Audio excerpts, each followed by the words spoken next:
dipersembahkan oleh Pemirsa, Anda masih menyaksikan Metro News Dialog, masih membahas mengenai ruang kreativitas yang ada di Kota Semarang. Kali ini saya ke Mas Haris terlebih dahulu. Mas Haris, kalau melihat begitu ya, bagaimana implementasi ruang kreativitas yang ada di Kota Semarang saat ini? Apakah masih ada yang perlu diperbaiki atau mungkin dari sisi seniman masih ada yang kurang? Terutama fasilitas di tempat-tempat pojok kota ya. Mungkin seperti dari Pak tadi itu sudah dibahas mau dibikin di tingkat kecamatan, ya kan? Jadi tidak semua nanti seniman itu pada nimbrung di pusat kota. Yeah.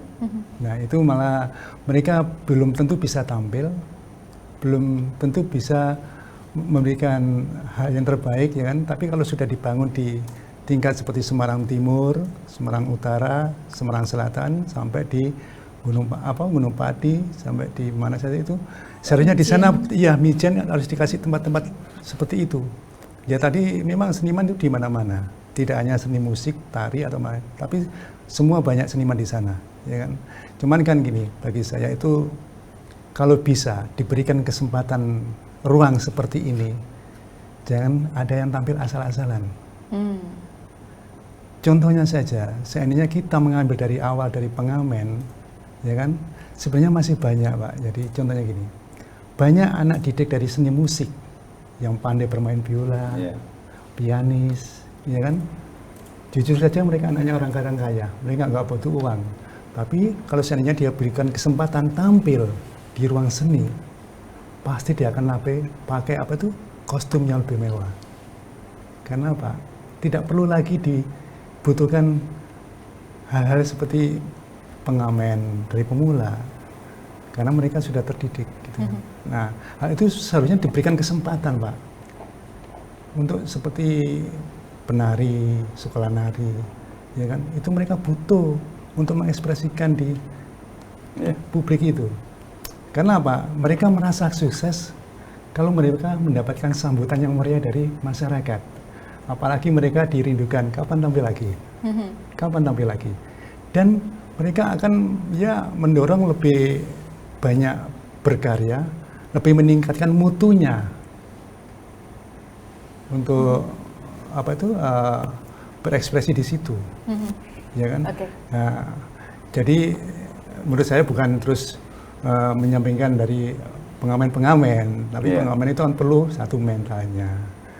Terus kedua, bisa nggak dia bisa membuat menarik, terutama jangan sampai dicemooh orang. Tampil di situ kok pakainya begitu asal-asalan, pakai sandal, pakai apa ya kan. Nah, kalau bisa performanya yang layak jual, maksud saya begitu.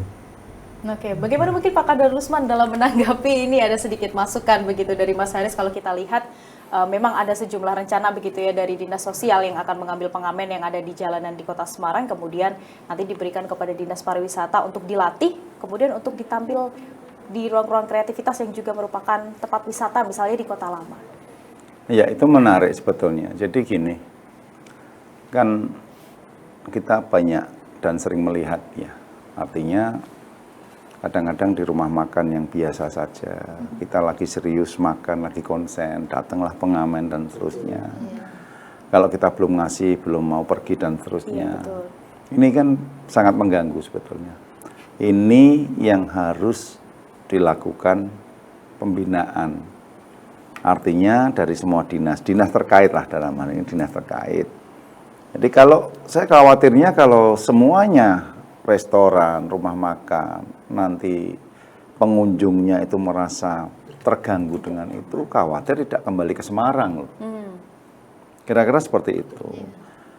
Ya kalau kita lakukan sendirilah, kita semisal kita pas lagi makan di mana, lagi kepengen serius dan ini tiba-tiba seperti itu. Terus nanti lagi mau makan lagi, mana uangnya nggak ngasih-ngasih, agak setengah dipaksa dan seterusnya. Ini kan terganggu ini. Makanya ini tugas kita semuanya. Saya sepakat, kalau memang itu bisa diwadahi, diberikan pendidikan, ya diberikan pembekalan lagi, terus diberikan sebuah ruang. Kayak tadi di Kota Lama semisal. Di jalan, mereka nggak usah jemput bola, tapi mereka yang dihampiri sama pengunjung dengan membawakan lagu apa, keahlian mereka apa, datang tinggal ngisi kota. Itu orang tidak terganggu. Terus di restoran juga ini sekarang sudah banyak juga yang mereka itu artinya apa ya, netap, pengamen itu netap. Jadi netap diizinkan oleh pemilik warung. Nah ini tinggal diatur nanti. Ini kan tidak mengganggu sebetulnya karena kita mau makan mau tidak di situ tidak doyak-oyak gitu. Baru keluarnya kalau kita masih ada rezeki sisa itu kita akan kasih. Ini saya sepakat memang harus dilakukan apa upaya-upaya untuk pembinaan. Ini tujuannya untuk menarik supaya wisatawan dari luar ini tetap mau datang ke Semarang. Dan orang Semarang sendiri tetap mau makan di situ lagi. Merasa nyaman. Merasa nyaman. Kita di Malioboro kan merasa terganggu juga waktu di mana kadang kita wah dipaksa-paksa di apa. Nggak mau ambil uang, kok risih, mau ambil lagi makan, kotor tangannya dan seterusnya. Nah ini tugas kita semuanya.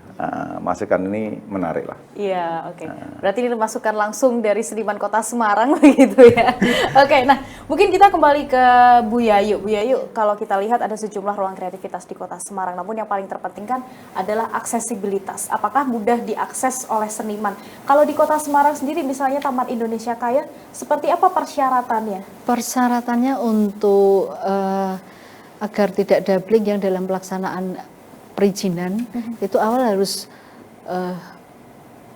membuat surat permohonan terlebih dahulu. Apakah di Indonesia Kaya, Taman Indonesia Kaya itu dipergunakan dulu atau tidak? Kemudian syarat kedua harus memenuhi untuk laporan ke kepolisian terkait dengan keramaian.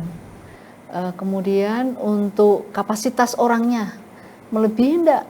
Kurang lebih 100, 200, 2000 dan seterusnya. Itu harus bisa ada komunikasi terlebih lanjut, menggunakan alat musiknya apa aja.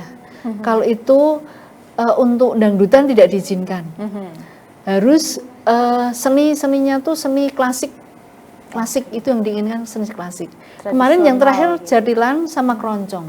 Itu boleh, Boleh, sama malah keroncong. diizinkan gitu. Dan tidak boleh menggunakan tenda.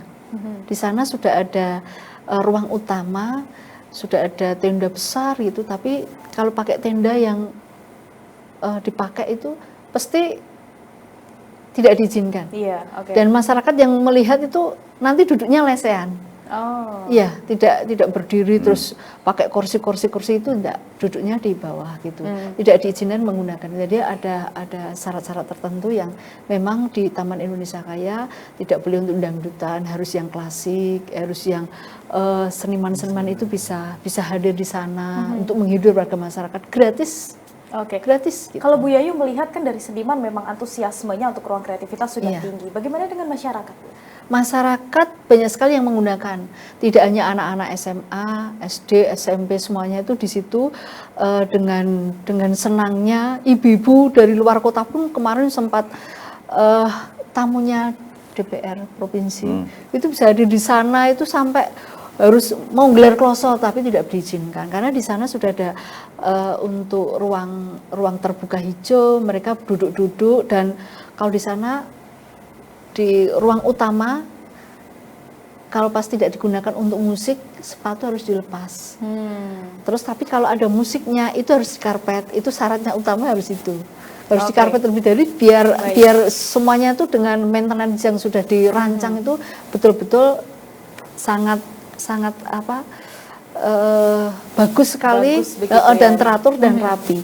Ruangan-ruangan khusus untuk seniman sendiri disendirikan.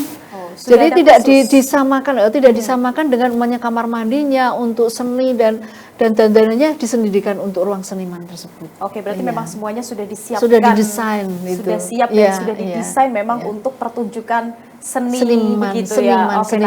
Tapi pastinya dengan adanya ruang kreativitas ini diperlukan maintenance itu tadi ya Bu Yayu ya, atau perawatan. Tapi jangan dijawab dulu Ibu, kita akan jeda terlebih dahulu, tetap bersama kami pemirsa.